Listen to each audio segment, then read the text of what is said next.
Berlatar di tahun 2092, keadaan bumi semakin buruk setelah pepohonan tidak lagi tumbuh.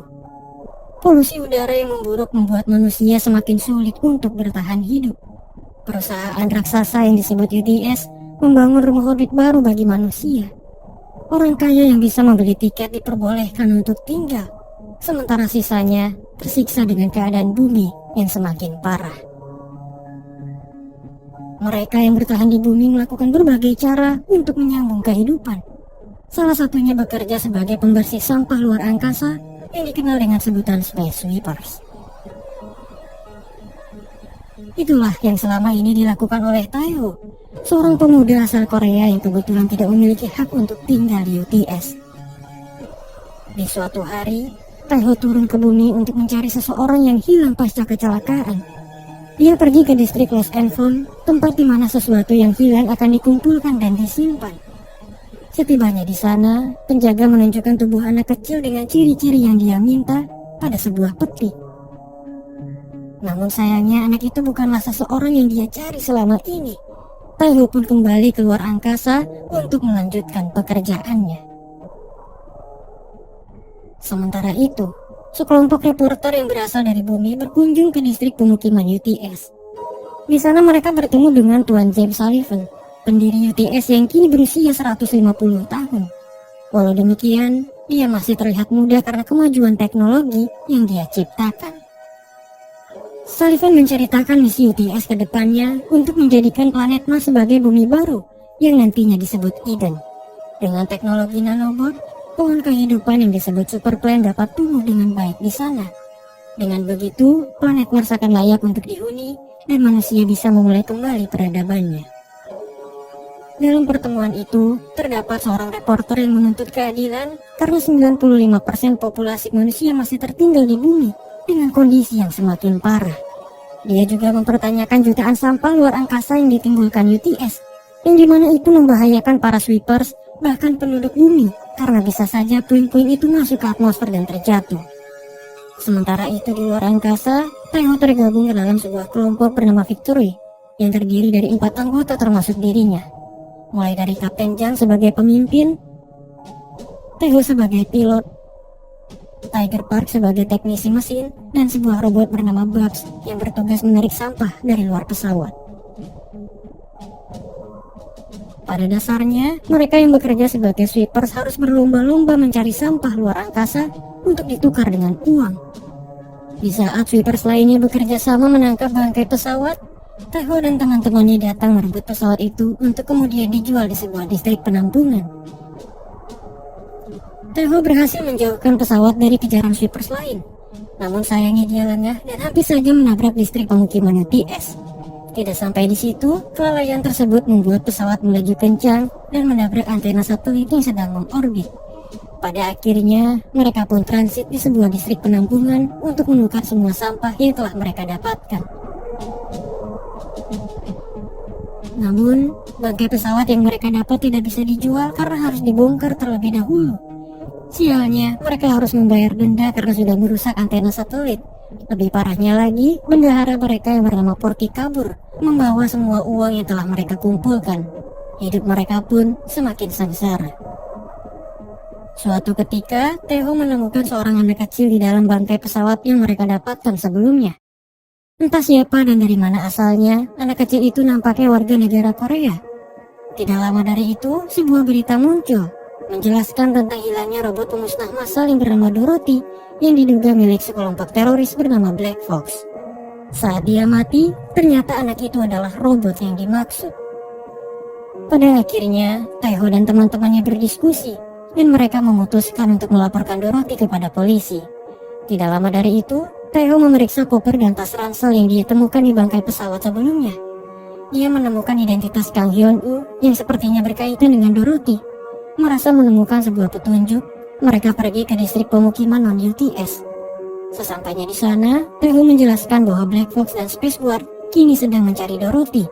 Oleh karena itulah, Taeho berencana untuk menjualnya kepada Kang Hyun-woo, salah satu anggota Black Fox, dengan harga mahal.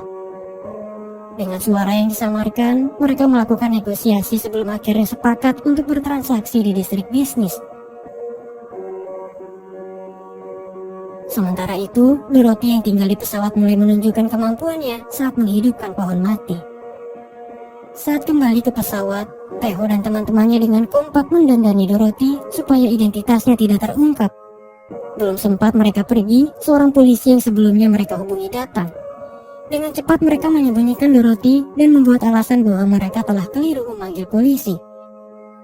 Kapten Jang menjebaknya dan membuatnya seolah-olah menerima suap. Karena takut akan dilaporkan, polisi itu pun pergi meninggalkan mereka. Singkat cerita, Taeho dan Tiger tiba di tempat transaksi. Ketika Kang Hyun-woo muncul dan memberikan uangnya, Space Girl ternyata sudah siap menembak Dorothy dari kejauhan. Belum sempat bertransaksi, Dorothy yang mereka bawa ke dalam tas menghilang. Mereka semua panik, sementara Dorothy berjalan dengan santai ke tengah-tengah pesta di distrik bisnis itu. Semua orang yang melihat Dorothy terdiam, sebelum akhirnya mereka pergi saat Space Girl menembakinya. Dengan cepat, Taeho menyelamatkan Dorothy, sementara Kang Hyun-woo terpaksa harus pergi dan membawa kembali uangnya. Mengejutkannya, Dorothy mampu menghalau tembakan senjata hanya dengan menatapnya. Kapten Jang yang melihatnya terkejut dan bertanya-tanya, robot apa sebenarnya Dorothy itu? Setelah berhasil melarikan diri, mereka tidak habis pikir kenapa Space Guard mengetahui rencana mereka. Kapten Jang menduga bahwa Space Guard telah menyadap mereka saat bernegosiasi. Tidak lama dari itu, terungkap bahwa nama asli Dorothy adalah Codename.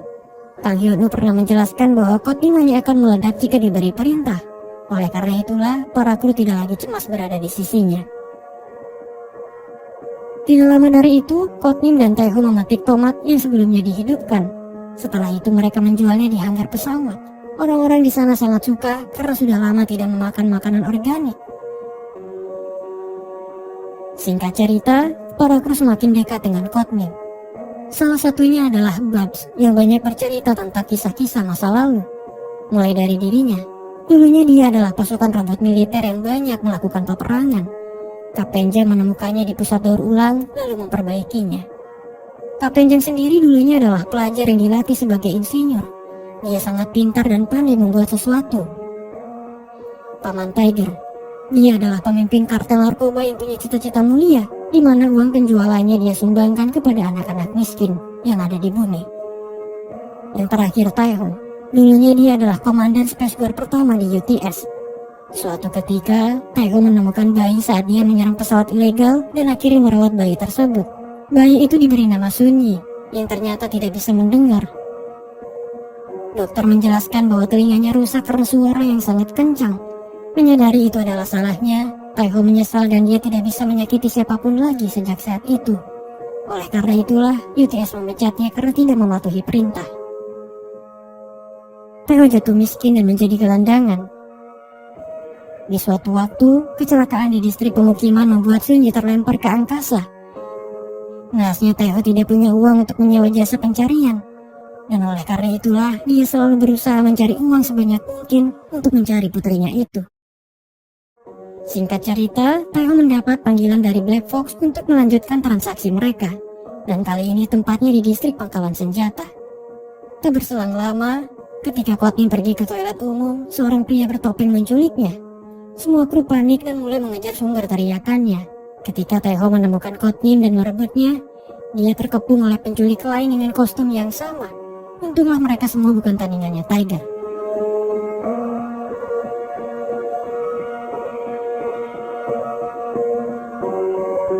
Di lain tempat, Tuan Sullivan melanjutkan pembicaraannya dengan reporter yang menuntut keadilan. Sullivan menjelaskan bahwa dia hanya memilih manusia tertentu berdasarkan sikap. Dia tidak mau dunia baru buatannya diisi oleh orang-orang tidak bermoral, yang pada akhirnya akan menyulut peperangan seperti di masa lalu. Sullivan memberikan pilihan kepada reporter itu untuk membunuh teroris Black Fox yang mereka tangkap, dengan imbalan dia akan dipindahkan ke UTS. Saat reporter itu terbujuk rayuannya, Sullivan menjebaknya dan menjelaskan bahwa seperti itulah sifat manusia, egois dan serakah. Pada akhirnya, reporter itu harus menegang nyawa karena dianggap sampah oleh Sullivan. Sementara itu, Kapten Jang mengumpulkan orang-orang yang menculik Codename. Ternyata ketuanya adalah seorang kasir bernama Karim yang sebenarnya cukup dekat dengan mereka. Dengan kepintarannya, Kapten Jang berhasil mengungkap identitas mereka yang ternyata adalah anggota Black Fox. Di saat itulah semuanya terungkap bahwa Black Fox bukanlah teroris. Mereka adalah organisasi anti-UTS yang membela bumi. Jika Sullivan bisa menghijaukan Mars yang dikenal tandus, kenapa dia tidak menghijaukan bumi dan menyelamatkan banyak orang? Itulah alasan mereka memberontak. Kang Hyun-woo yang menjadi bagian Black Fox dulunya merupakan ilmuwan UTS yang membuat teknologi nanobot, dan Kotnim adalah putrinya. Kotnim ternyata hanya seorang manusia penderita penyakit langka yang dimana sistem syarafnya rusak.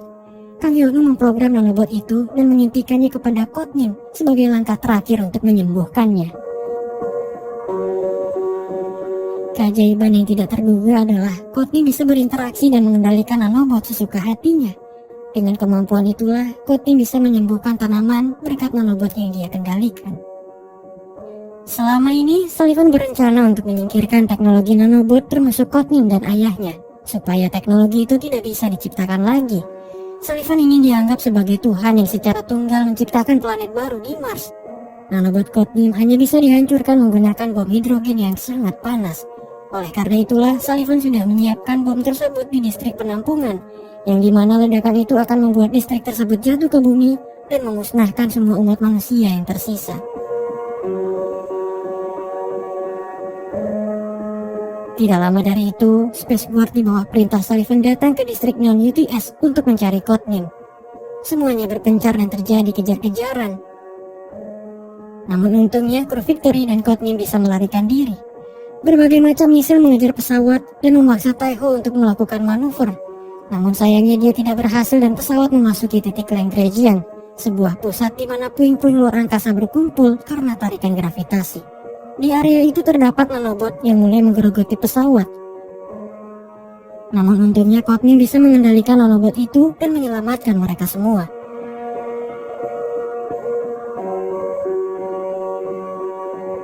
Seketika Kotnim lemah tak berdaya, namun untungnya dia hanya pingsan.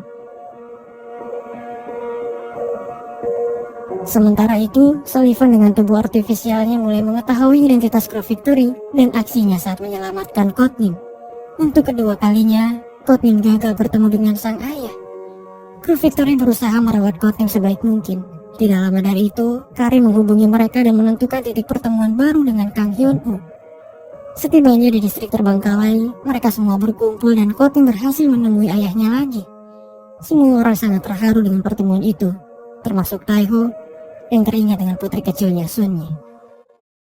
Tidak lama dari itu, Kapten Jang menyadari ada sesuatu yang tidak beres. Ternyata tempat itu dikelilingi oleh drone UTS yang sudah siap menyergap. Mereka tidak bisa melarikan diri karena radio EMP mengganggu sistem pesawat. Ketika Space Guard muncul, mereka semua membantai kelompok Black Fox dan hanya menyisakan Kotnim beserta kru Victory. Sullivan sengaja melakukan hal itu karena dia mengenal baik siapa mereka. Kapten Jang adalah satu-satunya orang yang hampir membunuhnya saat memberontak karena ternyata dia adalah penganut paham anti-UTS. Taiho adalah mantan komandan favoritnya di masa lalu yang sekarang menjadi gelandangan karena tidak mematuhi perintah. Saat itu, Sullivan menjelaskan rencananya untuk meledakkan Kotnim menggunakan bom hidrogen yang terpasang di distrik penampungan. Dia akan mengkambing hitamkan Black Fox supaya warga UTS tidak mengetahui kekejamannya. Setelah memberi uang dan kesempatan kepada Victory, Sullivan pergi dan membawa Kotnim. Taiho mengambil uang itu tanpa ragu karena memang itulah yang dia butuhkan untuk mencari putrinya. Sementara Kapten Jang dan Tiger mulai berempati kepada Kotnim dan sepakat untuk menyelamatkannya. Taiho pergi ke tempat jasa pencarian, di mana akhirnya pihak mereka bersedia untuk mencari putrinya. Saat menunggu, Taiho mengingat kembali masa-masa terakhirnya bersama Sunyi. Ketika Taiho melihat tulisan peninggalan putrinya, hatinya tersentuh dan akhirnya dia kembali ke pesawat untuk menyelamatkan Kotnim. Semuanya bersiap di posisi masing-masing. Taiho mengambil kemudi. Tiger Park menyiapkan tenaga mesin.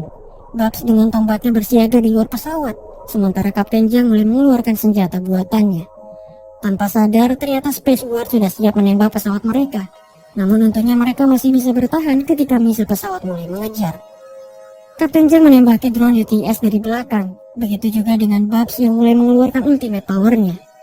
Dia melompat ke sana kemari dan menghancurkan pesawat satu demi satu.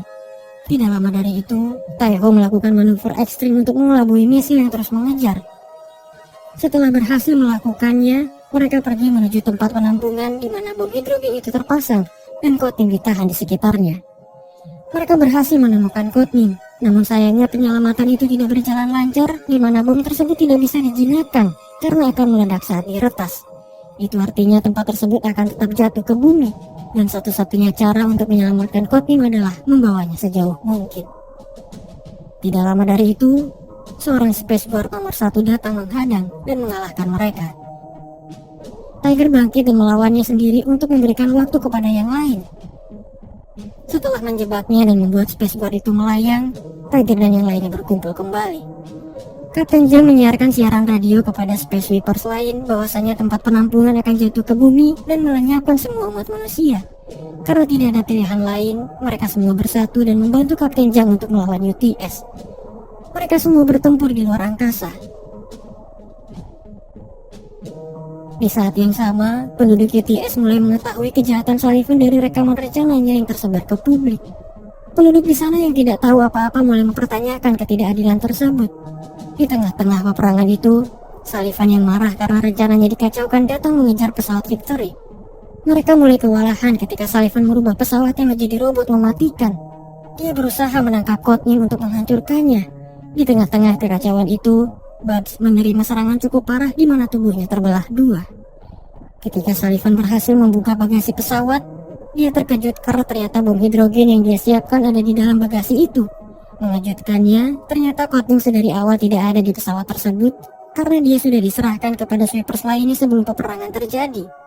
Semua rencana ini adalah misi bunuh diri untuk menyelamatkan Courtney dan umat manusia.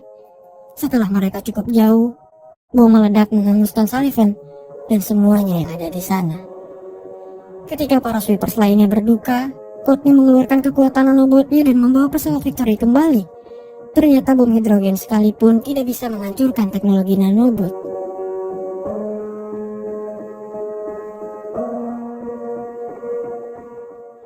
Sejak saat itu, UTS dipimpin oleh orang-orang yang tepat. UTS menyatakan permintaan maaf dan berjanji akan menghijaukan bumi dengan teknologi nanobotsnya.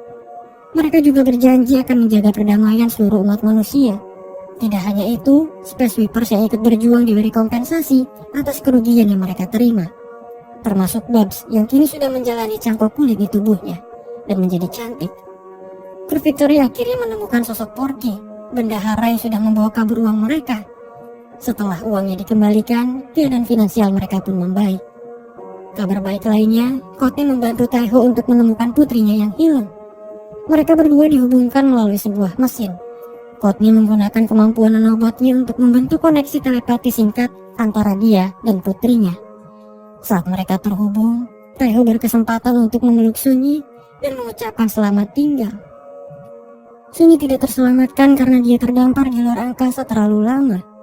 Sunyi telah meninggal, namun tentunya nanobot Courtney bisa menafsirkan data dari pikirannya dengan cara mengaktifkan kesadarannya untuk beberapa detik. Dengan begitu, dia bisa berpamitan dengan ayahnya. Pada akhirnya, Courtney menjadi bagian dari keluarga Victory. Dia juga terdaftar di sekolah seperti anak-anak pada umumnya, dan terkadang dia mendapat tugas pergi ke bumi untuk menanam pohon. Film ini berakhir ketika mereka melanjutkan kembali rutinitasnya sebagai pembersih luar angkasa.